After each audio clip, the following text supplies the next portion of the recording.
Segunda-feira, 13 de novembro de 2023, começa agora o Piques News. Veja os destaques desta edição. Estado do Paraná entrega obras de melhorias da PR-323. Rodovia recebe novo trevo e duplicação, melhorando o fluxo na região. No extremo oeste catarinense, obras são anunciadas durante a exposição e feira agropecuária, comercial e industrial de Pinhalzinho, a EFACIP 2023. Polícia Rodoviária Federal escolta baleia para reabilitação em Florianópolis. Mamífero encalhou em São Francisco do Sul, no norte catarinense. Defesas civis dos estados do Sul e do Mato Grosso do Sul se reúnem. Encontro discute estratégias na prevenção de desastres. Polícia Federal prende terceiro suspeito de planejar atos terroristas no Brasil. Israel afirma que Hezbollah organiza ataque no território brasileiro. E você vai ver ainda: tricolores em festa. Jogadores, comissão técnica e torcedores do Fluminense invadiram o centro do Rio de Janeiro em comemoração pela vitória na Libertadores da América 2023. Essas e outras notícias a partir de agora no Piques News.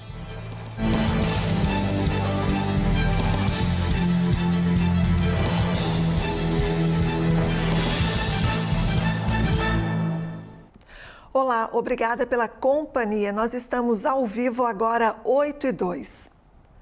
O governo do Paraná entregou à população as obras de melhorias da rodovia PR-323. Além da duplicação, a via recebeu um novo trevo que vai melhorar o trânsito na região central de Umuarama. O trecho duplicado da PR-323 tem 3 novos viadutos. 2 deles foram construídos no segmento conhecido como Trevo Gauchão e outro no trevo que dá acesso ao município de Mariluz. Também foram construídas 2 pistas centrais com 4 faixas e marginais com acessos para rodovia e bairros. Uma melhoria esperada pelos moradores da região noroeste do estado. E hoje nós estamos entregando uma obra completa com vias marginais. Agora vai ser feita a iluminação dela inteira para trazer mais segurança ainda. Terão 2 passarelas modernas para justamente cuidar dos trabalhadores que vão de uma indústria para outra, que tem que cruzar a rodovia. Então é um projeto completo, né? À altura da importância da nossa cidade de Umuarama. As melhorias totalizam 66 milhões de reais e as obras melhoram o fluxo de veículos entre a rodovia e os bairros da cidade de Umuarama. Uma obra aguardada há muito tempo pela população de Umuarama e ela vai desafogar o trânsito de longa distância, porque além da duplicação da rodovia, tem vias marginais, pista de pedestres. O que acontece? A gente tira o tráfego local da cidade do tráfego de longa distância. Isso diminui muito o tempo de viagem e traz muito mais segurança para todos os usuários da rodovia. Após 30 anos de espera, finalmente a população teve os mais de 4 quilômetros duplicados e as melhorias de acesso. A fluidez no trânsito no local já é sentida pelos moradores. Depois da abertura do tráfego, a gente sabe a mobilidade que isso deu. Não sofremos mais nenhum acidente, nós tínhamos um congestionamento aqui terrível. É uma passagem de inúmeros caminhões, veículos aqui na 323, nessa região, é muito grande, que conflui com o trânsito da cidade. Então foi uma obra maravilhosa, está fluindo e nós somos muito agradecidos ao governador, aos deputados que o tempo todo nos ajudaram. A obra está aí, queremos mais agora. No extremo oeste catarinense, ocorre até o próximo dia 15, a próxima quarta-feira, portanto, a exposição e feira agropecuária, comercial e industrial de Pinhalzinho, a EFACIP 2023. O evento, que iniciou no último dia 10, contou com grandes shows e reuniu milhares de pessoas no fim de semana.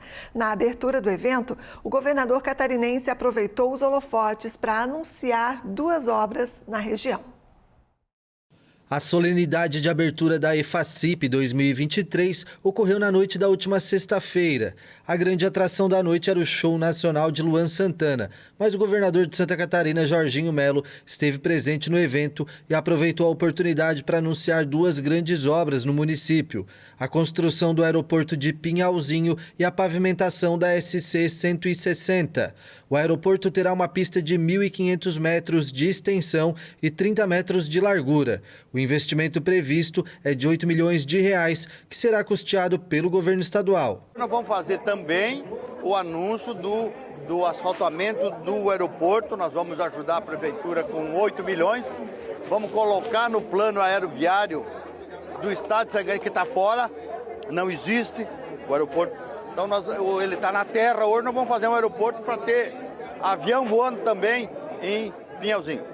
O governador também anunciou a pavimentação da SC 160, no trecho entre Bom Jesus do Oeste e a BR 282. A obra, que estava orçada em 96,8 milhões de reais, teve o valor reduzido para 94 milhões após uma análise de contrato. A pavimentação da SC 160 é outra obra aguardada há anos pela população da região. A rodovia está em condições precárias e já causou diversos acidentes. Fizemos uma adequação naquilo que era o projeto do orçamento original. A empresa reivindicava uma adequação do orçamento, pedindo 20% de aumento no orçamento inicial. Nós conseguimos fazer a negociação e baixar daquilo que foi original, ou seja, demonstrando mais uma vez a responsabilidade desse governo com a economia e com o recurso do povo catarinense. O Pinhalzinho para toda a região oeste, né? A importância é a segurança, é vidas, mas principalmente a economia do oeste de Santa Catarina que transita aqui na SSC. Um sonho de mais de 30 anos de todos nós, que agora vai ser concretizado pelo governador, que está apenas 11 meses no cargo. Então isso nos deixa muito felizes e mais feliz ainda e orgulhoso por ser o governador do oeste de Santa Catarina, mostrando realmente que é do oeste, fazendo obras estruturantes para o oeste de Santa Catarina. Uma baleia precisou ser escoltada pela Polícia Rodoviária Federal até Florianópolis. O animal encalhou em São Francisco do Sul, no norte do estado. Uma baleia de 3,5 metros de comprimento que encalhou na praia de Ubatuba, em São Francisco do Sul, no litoral norte catarinense, no último sábado, foi escoltada pela Polícia Rodoviária Federal até Florianópolis. Na capital do estado, o mamífero passou por uma tentativa de reabilitação, mas não resistiu. Os policiais abriram caminho em meio ao trânsito a partir da BR-101 em Araquari e chegaram no destino no bairro Rio Vermelho. Segundo os veterinários do Centro de Reabilitação de Animais Marinhos da Associação R3 Animal, a espécie, uma cachalote pigmeu adulta, morreu na noite deste domingo. E na manhã deste domingo, policiais rodoviários federais foram acionados por populares para socorrer um cão que teria sido atropelado na BR-470 em Indaial, também no norte de Santa Catarina. O animal estava aparentemente ferido junto à mureta que separa as pistas da rodovia. Os policiais fecharam uma das faixas e removeram o animal do local. O cão foi levado a uma clínica veterinária em Timbó, onde foi medicado e passa bem. Agora está à espera de adoção para um novo lar. E as defesas civis dos estados que compõem o Codisul se reuniram hoje em Florianópolis. O objetivo do encontro foi discutir estratégias na prevenção de desastres. O encontro, que reuniu as defesas civis dos 3 estados do Sul, além do Mato Grosso do Sul, teve como objetivo a troca de experiências entre as entidades. Rio Grande do Sul, Santa Catarina e Paraná sofrem com as fortes chuvas. Já o Mato Grosso do Sul, com as queimadas, e medidas para minimizar os impactos precisam ser tomadas pelos estados. Nós estivemos participando há 2 semanas atrás de um evento no Senado Federal, com a participação de vários órgãos do Brasil inteiro. E Santa Catarina foi várias vezes exemplo, foi citado várias vezes a Defesa Civil de Santa Catarina como exemplo nacional. O encontro ocorreu no Centro Integrado de Gerenciamento de Riscos e Desastres, que é referência em todo o país. O governador Jorginho Melo, idealizador da reunião, destacou a importância da troca de informações entre os profissionais das defesas civis. Fazer um planejamento sobre proteção, principalmente, proteção. O que a gente tem que fazer com antecipação. As compras que vamos fazer, compra mais um helicóptero, compra mais isso, compra mais um... enfim, de forma conjunta para que a gente quadriplique as forças, né? Todo mundo participando, todo mundo tendo voz. Então é esse o objetivo desse encontro, apresentando as nossas instalações aqui, todos eles vão conhecer, e a gente ficar preparadíssimo. Cada cada dificuldade que um Estado tenha, os outros, essa estrutura se volte para aquele Estado, para resolver. Então isso vai ser um ganho extraordinário, eu não tenho dúvida, com a ideia que eu dei para os governadores na última reunião que a gente teve, e já marcamos esse encontro para os técnicos começar a construir essa estrutura que vai nos dar um ganho extraordinário. A ideia do CODESUL é essa, foi criado o CODESUL em 62, mas efetivamente não houve uma integração entre os três estados no que tange as ações da Defesa Civil dos estados. O Rio Grande do Sul, Paraná e Santa Catarina têm climas semelhantes, estamos passando por enchentes juntos. Então, primeiro o impacto foi no Rio Grande do Sul, depois em nós e agora no Paraná. Mas a atuação conjunta é sempre importante, a gente trocar as experiências. E a presença do Mato Grosso do Sul também é importante, é um estado que não tem tanta chuva, mas ele tem muito incêndio e também integra o CODESUL. E ainda nesta edição, tricolores em festa, jogadores, comissão técnica e torcedores do Fluminense invadiram o centro do Rio de Janeiro em comemoração ao título da Libertadores. Tem os lances da rodada do Brasileirão no fim de semana. E a seguir, Polícia Federal prende terceiro suspeito de planejar ato terrorista no Brasil. Fome aumenta na América Latina, influenciada pela pandemia da Covid-19 e pelos efeitos climáticos. Voltamos já. O governo do estado trabalha para garantir a permanência da família no campo e o futuro do nosso agro. Investe em pesquisa, linhas de crédito e mais tecnologia.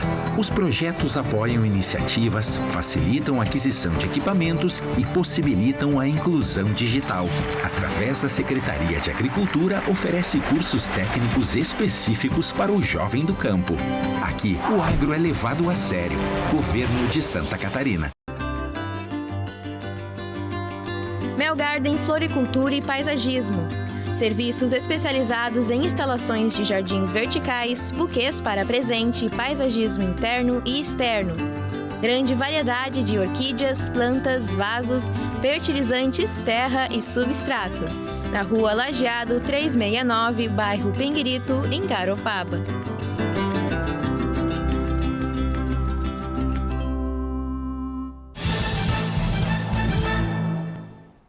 Estamos de volta agora, 8h14.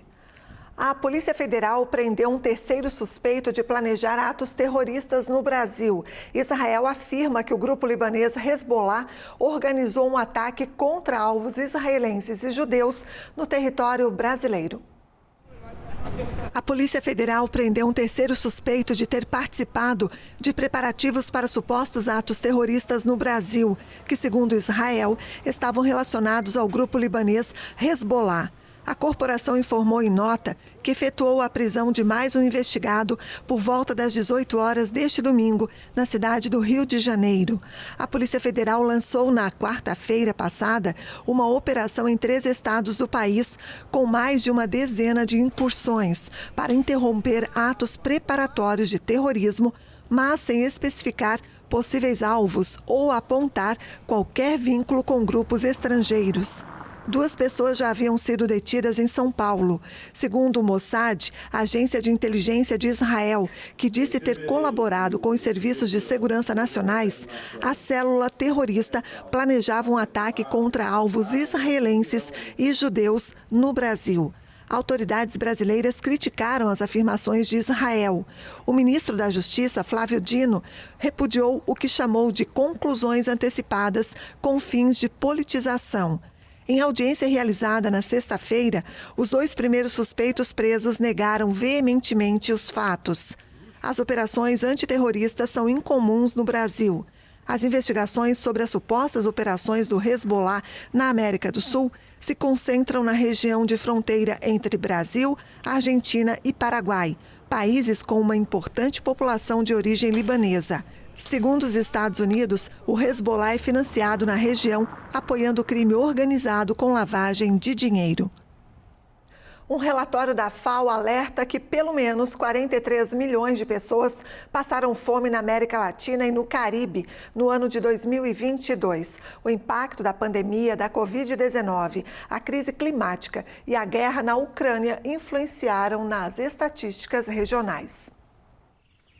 Um relatório da Organização das Nações Unidas para a Alimentação e Agricultura, a FAO, indica que 43 milhões e 200 mil pessoas passaram fome na América Latina e no Caribe em 2022, principalmente devido à crise climática, à guerra na Ucrânia e aos efeitos da pandemia. O documento também alerta que quase 248 milhões de pessoas na América Latina enfrentaram a insegurança alimentar no último ano. O estudo destaca que a porcentagem da população que passou fome diminuiu 0,5 ponto em relação a 2021. Mesmo assim, ainda é 0,9 ponto percentual superior, cerca de 6 milhões de pessoas, em comparação com 2019, antes da pandemia da Covid. O estudo contou também com a participação da Organização Mundial da Saúde e do Fundo das Nações Unidas para a Infância, entre outras entidades. A América Latina e o Caribe têm a alimentação saudável mais cara do mundo. Enquanto o preço médio global é de 3,66 dólares por pessoa, o custo na região é de 4,08 dólares, impulsionado principalmente pela interrupção na cadeia de suprimentos e escassez de recursos causada pela pandemia. O governo britânico anunciou nesta segunda-feira diversas mudanças no executivo, incluindo o ex-primeiro-ministro David Cameron, que retorna à política agora como chanceler.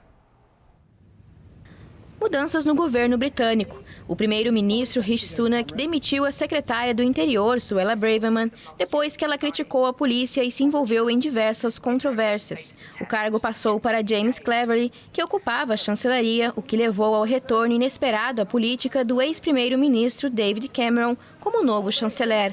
Cameron tinha deixado o poder em 2016, após a vitória do Brexit no referendo sobre a saída do Reino Unido da União Europeia, ao qual ele se opunha. Segundo a imprensa britânica, a reorganização do governo busca dar impulso ao Partido Conservador no poder antes das eleições legislativas do próximo ano. Atualmente, as pesquisas mostram o Partido Trabalhista à frente. Uma semana antes das eleições na Argentina, Sérgio Massa e Javier Milei se enfrentaram em um debate tenso na noite de domingo.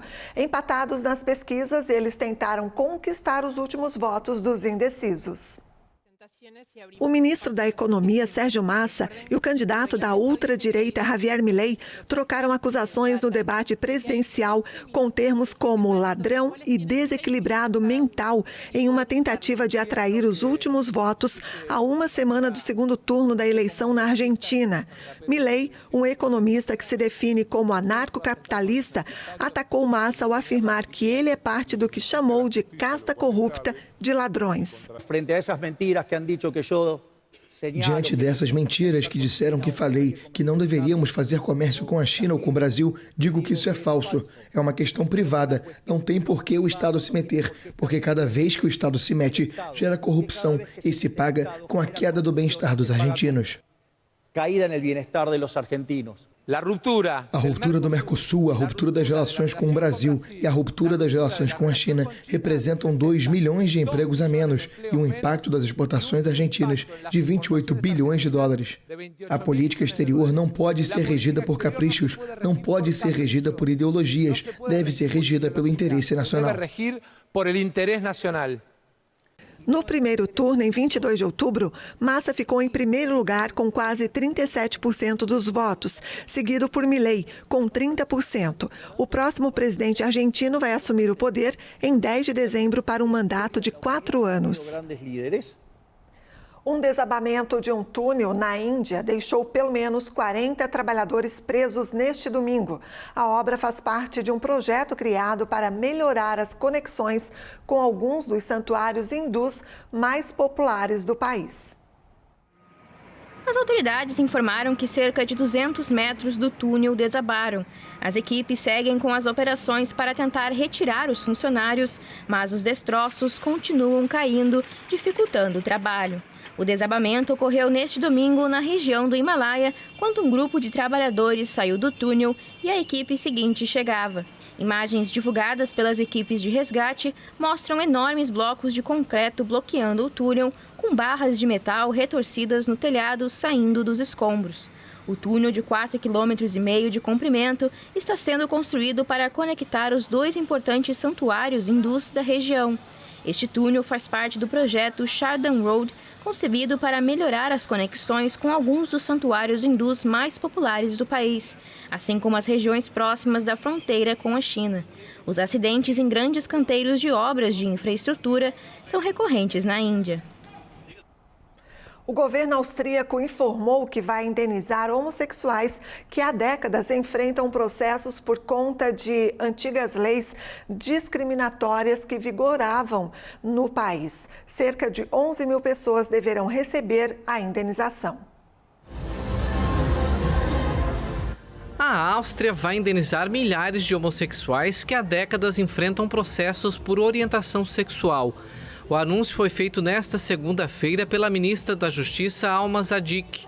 O governo austríaco estima que cerca de 11 mil pessoas são elegíveis para receber as indenizações, para as quais estão disponíveis 33 milhões de euros, cerca de 173 milhões de reais. A ministra informou que homossexuais que foram investigados no âmbito das leis agora revogadas vão receber 500 euros. Já os que foram condenados têm direito a 3 mil euros, valor que pode ser ainda maior, caso tenham sido presos, estado de saúde, a situação financeira ou a vida profissional. A Áustria descriminalizou a homossexualidade em 1971, mas as exceções jurídicas discriminatórias continuaram existindo até o início dos anos 2000 e resultaram em 26.500 sentenças proferidas, principalmente contra homens. O país foi anexado pela Alemanha nazista em 1938, o que levou à perseguição não só de judeus, mas também de homossexuais. O parlamento alemão anulou em 2017 as condenações de 50 mil homossexuais punidos por uma lei do período nazista que permaneceu em vigor mesmo após o fim da Segunda Guerra Mundial. Os casamentos entre pessoas do mesmo sexo são autorizados na Áustria desde 2019.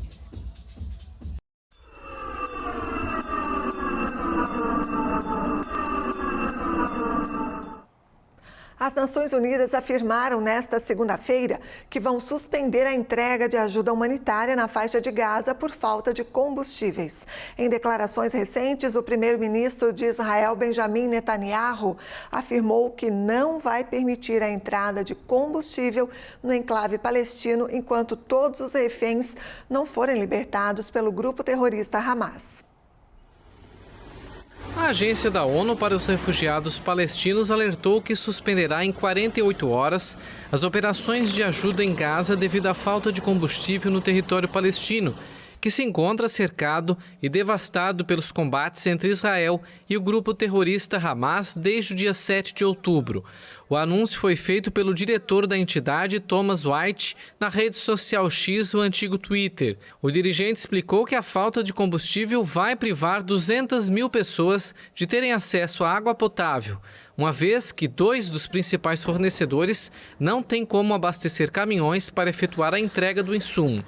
A agência informou também que uma das instalações de Rafah, no sul da faixa de Gaza, sofre danos significativos, após 3 ataques diretos da Marinha israelense no domingo. A entidade afirma ter registrado mais de 60 casos de danos colaterais ou ataques diretos contra a sua infraestrutura, principalmente as escolas que acolhem milhares de civis durante as 5 semanas da ofensiva israelense contra o enclave palestino. A ONU informa que mais da metade dos 2.400.000 habitantes da faixa de Gaza estão deslocados e dependem totalmente da ajuda humanitária para sobreviver. E depois do intervalo, Rio de Janeiro em festa. Tricolores comemoram oficialmente o título inédito da Libertadores da América 2023. E os lances do fim de semana no Brasileirão. Ao vivo, aqui no estúdio, a gente atualiza a tabela da competição. É depois do intervalo, voltamos já. Somos a JJ Hotels Group. Com uma equipe especializada, vamos ajudar o seu hotel ou pousada a crescer nas vendas. Cuidamos de toda a parte de marketing e central de reservas, para que o seu hóspede tenha um atendimento privilegiado e a atenção que ele merece. Além de uma experiência de 10 anos no mercado, contamos com os melhores sistemas para o controle da sua hospedagem. Você se preocupa em receber os seus hóspedes, nós nos preocupamos em levar eles até você. Já pensou em estar em um lugar assim? É que visitar minha morada é viver um sonho acordado. E agora ficou mais fácil para ti me conhecer. Curta Garopaba na palma da sua mão. Mais que um aplicativo, um guia turístico de tudo o que você pode fazer aqui. Tem praias, trilhas e calendário de eventos. Além do turismo cultural com boas histórias. Uma verdadeira viagem pelas minhas memórias. Isso tudo sabendo se tá quente, se tá frio, com a previsão do tempo. E até notícias, informações do horário de ônibus e de telefones importantes. Baixe agora mesmo, monte seu roteiro e curta Garopaba na palma da sua mão.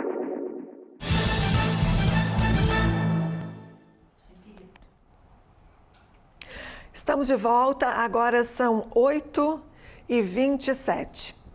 A campanha Papai Noel dos Correios 2023 foi lançada hoje em São Paulo. Realizada há 34 anos, a ação disponibiliza para a adoção da sociedade cartinhas escritas por crianças matriculadas do 1º ao 5º ano do ensino fundamental de escolas da rede pública e de instituições parceiras. Desde 2010, os Correios estabeleceram parcerias com as secretarias de educação a fim de trabalhar ações como o desenvolvimento da habilidade da redação de carta, o endereçamento correto e o uso do CEP, bem como promover a inclusão social.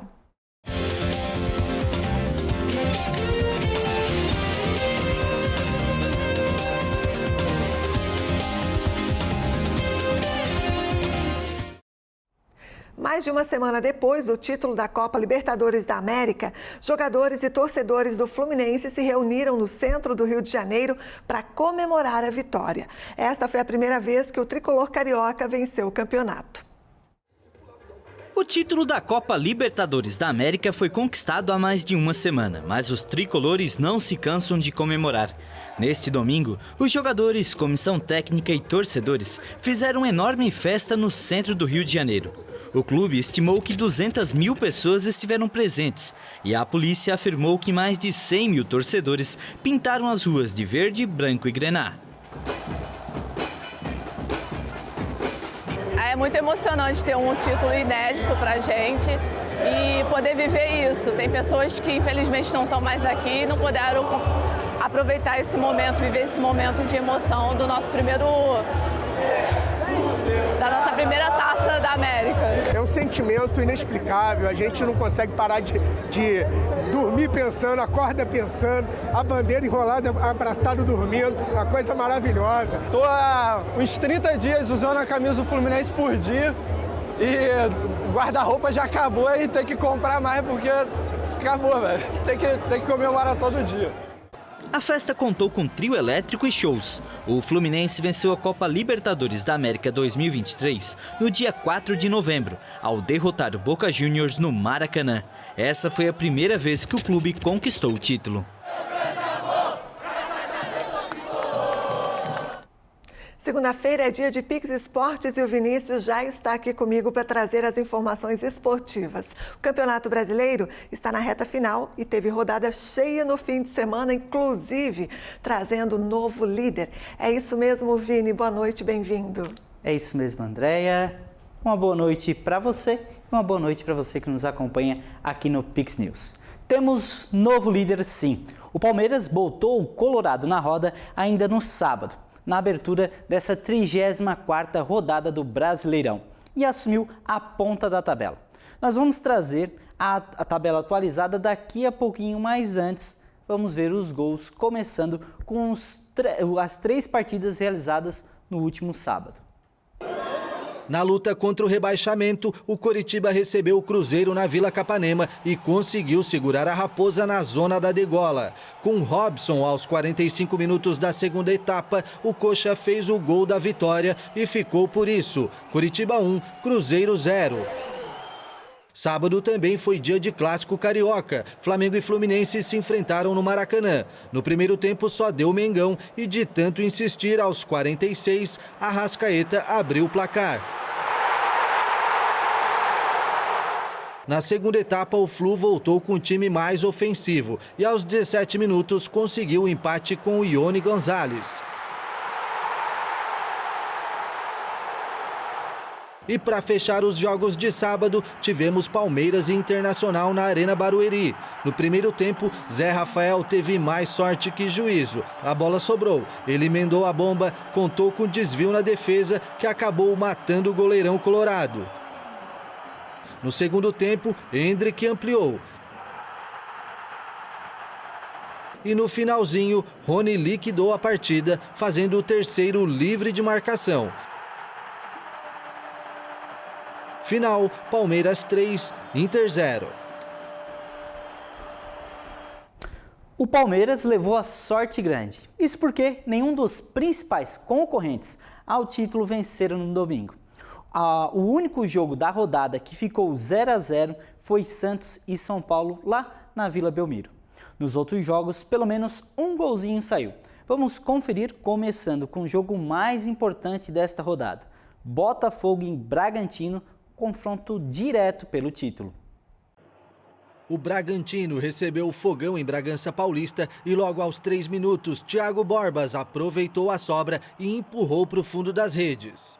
O Botafogo reagiu e aos 35, Vitor Sá arriscou de fora da área e acertou o canto. O Fogão continuou pressionando e 2 minutos depois, Eduardo marcou o gol da virada dos cariocas. No segundo tempo, o time do Bragantino correu atrás do prejuízo e Thiago Borbas, mais uma vez dentro da área, usou a cabeça e fez o gol de empate. Placar final, Bragantino 2, Botafogo 2. Em Porto Alegre, o Grêmio de Ouro na Taça recebeu o Corinthians, que busca se distanciar da zona de rebaixamento. O Grêmio pressionou, mas aos 31 minutos do primeiro tempo, já com um jogador a menos, o Corinthians marcou. Em cobrança de escanteio, Caetano escorou. A bola foi para Lucas Veríssimo, que cabeceou para Romero, que finalizou de carrinho. Final, Grêmio 0, Corinthians 1. Outro jogo de muita emoção aconteceu em São Januário, entre Vasco e o já rebaixado América Mineiro. Veguete se antecipou ao marcador e logo aos 3 minutos da primeira etapa marcou para o Vascão. A alegria dos vascaínos durou pouco. Menos de 10 minutos depois, Mastriani, de cabeça, fez o gol de empate. O jogo ficou tenso. Na luta contra o rebaixamento, só a vitória interessava o Vasco. Até que nos acréscimos da segunda etapa, Payet, de falta, fez o gol da vitória e levou a torcida vascaína à loucura. Final, Vasco 2, América Mineiro 1. Em Belo Horizonte, o Atlético Mineiro recebeu o Goiás e conseguiu mais 3 pontos na corrida pelo título. No primeiro tempo, o Hulk de pênalti abriu o placar. Na segunda etapa, Arana aproveitou a tabela com o Hulk para ampliar, de joelhos. O Goiás ainda diminuiu com Dodô no fim da partida, mas era tarde demais. Final na Arena, Atlético Mineiro 2, Goiás 1. Bahia e Atlético Paranaense se enfrentaram na Arena Fonte Nova. De pênalti, Everaldo abriu o placar para o tricolor. Mas o time da casa cedeu o empate. Após cobrança de escanteio, Canóbio de cabeça fez o dele. Placar final, Bahia 1, Atlético Paranaense 1. E para fechar os gols da rodada na Arena Pantanal, Cuiabá e Fortaleza. Logo aos 5 minutos, lançamento na área e Daverson fez para o Cuiabá. O segundo gol veio apenas aos 46 do segundo tempo. Em cobrança de pênalti, Pita marcou. O Fortaleza diminuiu nesta linda jogada de Iago Pikachu, mas já era tarde, a vitória ficou para o time da casa. Final, Cuiabá 2, Fortaleza 1. E agora, a gente vai conferir como ficou a situação da tabela do Brasileirão. Depois de tantas mudanças, a gente vê o Palmeiras na liderança, Botafogo perdeu a liderança depois de tantas rodadas, então Palmeiras com 62 pontos, claro, um jogo a mais, 34, Botafogo 60 com 33 jogos, Grêmio, terceira colocação, 59 pontos, 34 jogos, Bragantino, 59 pontos, 33 jogos, Flamengo e Atlético Mineiro e Flamengo, ambos com 57 pontos, o Flamengo com um jogo a menos.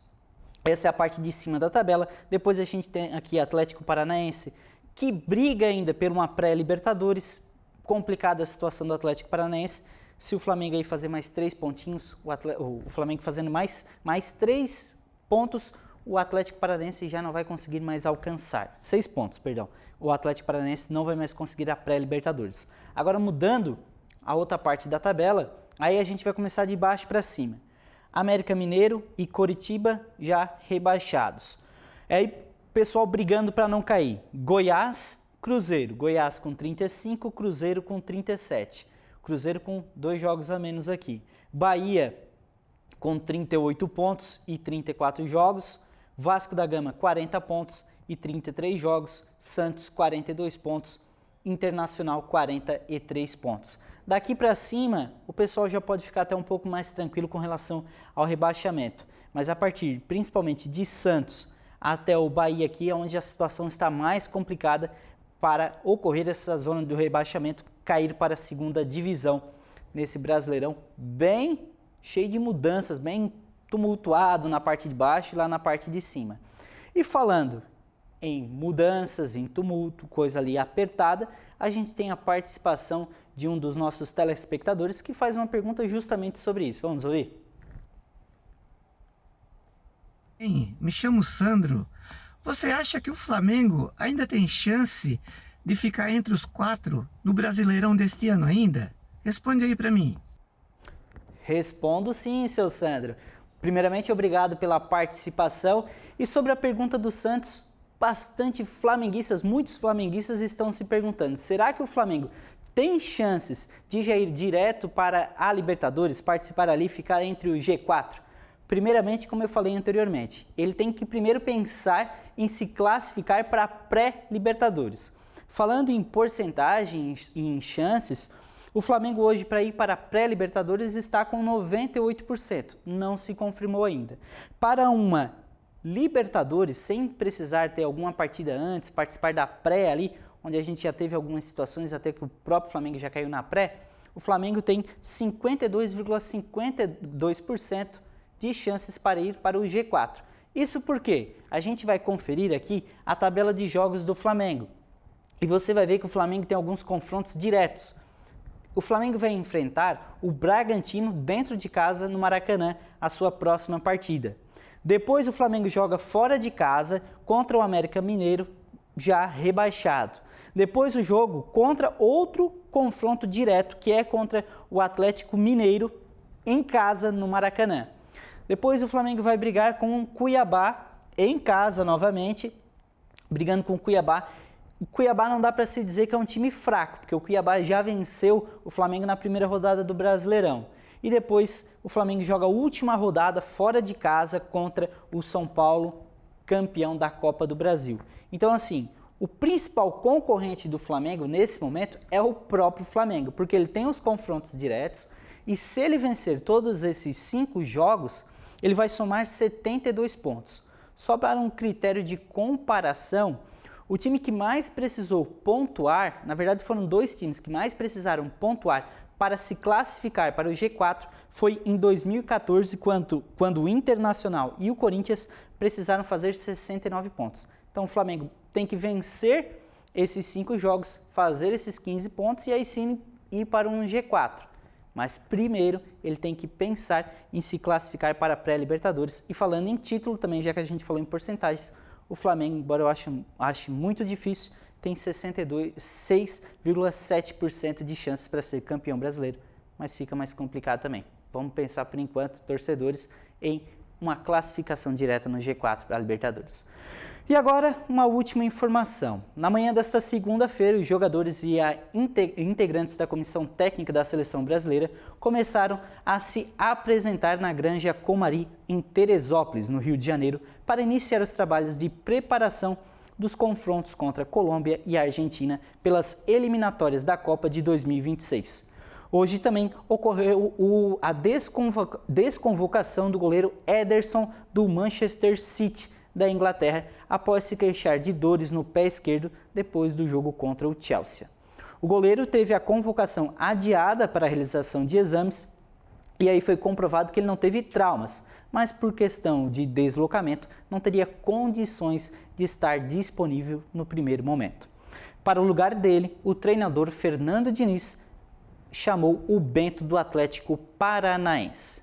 São essas as informações, Andréia. Muito obrigado pela participação e eu acredito que essa última rodada não tenha um torcedor do Botafogo com unhas nas mãos nessa semana, né, André? Então, fim de semana movimentado, né, Vini? Movimentado, principalmente na parte de cima da tabela. Surpresa, Palmeiras conseguiu virar. Vamos aguardar cenas dos próximos capítulos. Vamos aguardar, que o Brasileirão, na minha opinião, está sendo um dos melhores desses últimos tempos, desde que ficou nos pontos corridos. Literalmente pegando fogo. Exatamente. Obrigada, Vini, Obrigado, e até André. a próxima. Fica com a gente aqui para a gente se despedir juntos, porque o Pix News de hoje fica por aqui também. A gente se encontra amanhã. Outras informações você confere no nosso site pixtv.com.br. Obrigada pela companhia. Pix TV é conteúdo todo dia.